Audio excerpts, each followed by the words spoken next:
Iman kepada malaikat artinya membenarkan dalam hati bahwa Allah memiliki malaikat yang ada. Malaikat itu benar-benar ada dan diciptakan dari nur atau cahaya. Adapun sifat malaikat, tunduk dan patuh kepada Allah Subhanahu wa Ta'ala.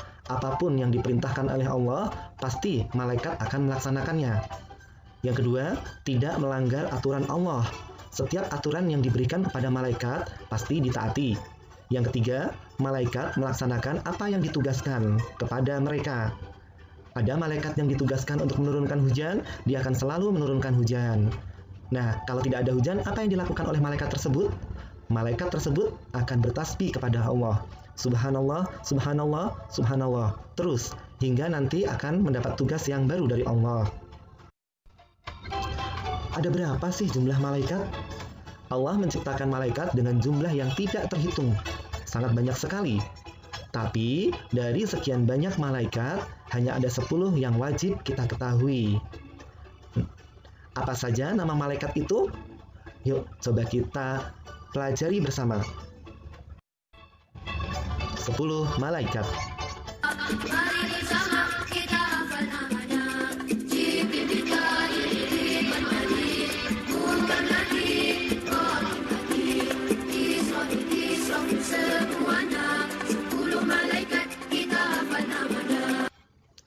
Nah, itu tadi 10 malaikat yang wajib kita ketahui. Jibril, Mikail, Ridwan, Malik, Munkar, Nakir, Raqib, Atid, Izrail, dan Israfil. Apa saja sih tugas mereka? Yuk kita pelajari bersama.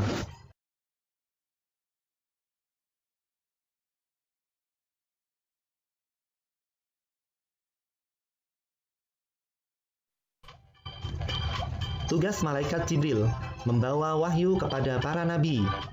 Ya, untuk Nabi Muhammad, alhamdulillah ada Al-Qur'an. Menjaga Madinah dari Dajjal. Yang ketiga, turun waktu Lailatul Qadar. Yang keempat, membawa risalah kepada setiap makhluk. Adapun tugas malaikat Mikail, yang pertama membagi rizki. Yang kedua, menjaga Mekah dari Dajjal. Dan yang ketiga, mengatur air yang turun dari langit atau bersumber dari bumi. Tugas malaikat Israfil. Malaikat Israfil bertugas meniup trompet sangkakala atau trompet pertanda hari kiamat. Kapan hari kiamat akan terjadi? Hanya Allah yang tahu. Karena sekarang belum kiamat, maka malaikat Israfil sekarang sedang bertasbih kepada Allah.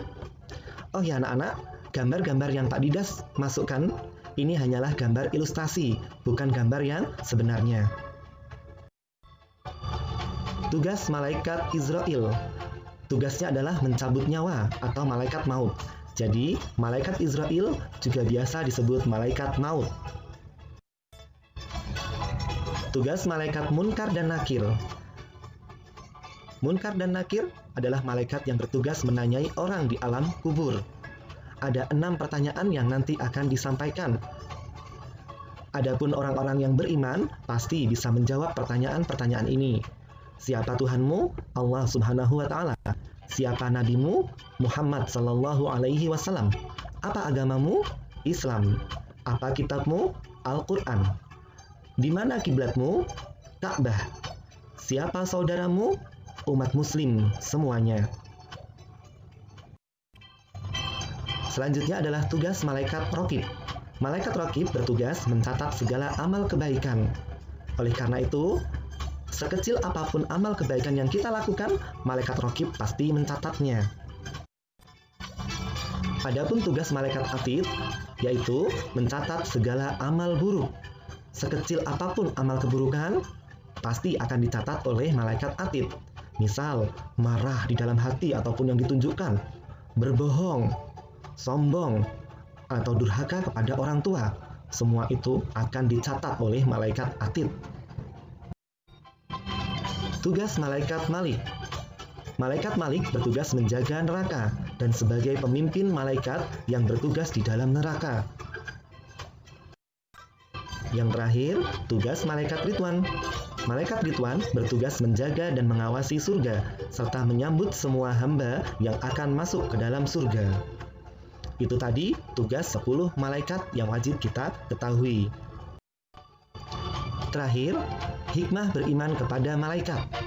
Yang pertama, dengan beriman kepada malaikat akan menambah keimanan dan ketakwaan kita kepada Allah Subhanahu wa taala. Yang kedua, menambah kesadaran adanya alam malaikat, alam yang tidak kita lihat tapi wajib kita imani atau kita percaya. Yang ketiga, selalu berhati-hati dalam bertindak atau berucap.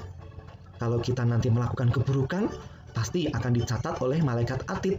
Dan saat bertemu munkar dan nakir, maka kita akan kesulitan menjawab pertanyaan. Dan terakhir, kita nanti akan ketemu dengan malaikat Malik. Dan yang keempat, selalu ingin beramal solih. Kenapa ingin beramal solih? Karena kita ingin dicatat amal solih kita oleh malaikat Raqib. Sehingga nanti di surga kita bisa ketemu dengan malaikat Ridwan dan dipersilahkan masuk ke dalam surganya Allah Subhanahu wa taala. Demikian yang bisa Pak Dida sampaikan. Semoga bermanfaat. Mari kita tutup dengan membaca hamdalah. Alhamdulillahirabbil alamin. Wassalamualaikum warahmatullahi wabarakatuh.